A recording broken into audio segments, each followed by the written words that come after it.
When I drive in the morning to see that building and I see that name up on the side of the building, you know, for a little moment, I sit back and go, this is pretty nice. This adventure in opening up a business and trying to see, can we do this, to today has been the most fascinating set of events that I think any individual could ever imagine going through. Karen and I are still amazed by what the company represents today.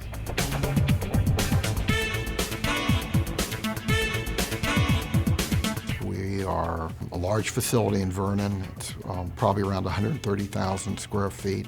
We have probably 225, 230 employees across the country.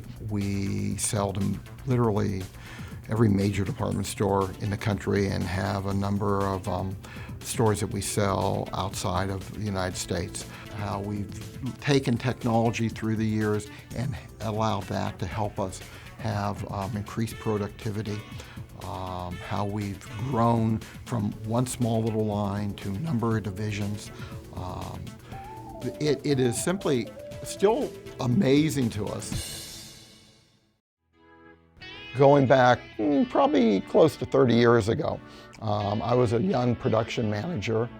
Karen was just a couple years out of FITM, doing patterns and design, and we worked at a junior t-shirt company. And she came home one day from work and said, I think we could have our own company. And I just turned to her and said, what would we do? And she said, well, I have some good ideas. I think that, you know, there's a market out there that I think that we could have a nice little company. And I said, if you got the product, I can make the product. Let's put together a line. And Karen, as the creative person she is, put together a line. Within 6 months, we moved into a loft in downtown LA. Orders were coming in, not a great deal of orders, but orders. I think the first month in business, we started the business in April of '79. That was when we really went out and got a business license and came up with a line. We shipped our first garments in December of '79, and the first month we shipped $1,200. And that was like just an amazing feat to us. You run into horrendous situations where a couple years into it, we were selling goods to a store called Casual Corner, and they were placing big orders with us. And we were like amazed. I mean, we had this little space over on Broadway and we were getting these big orders. And one month we shipped Casual Corner 1 day late and they refused the delivery. And this was devastating. This was a $130,000 order.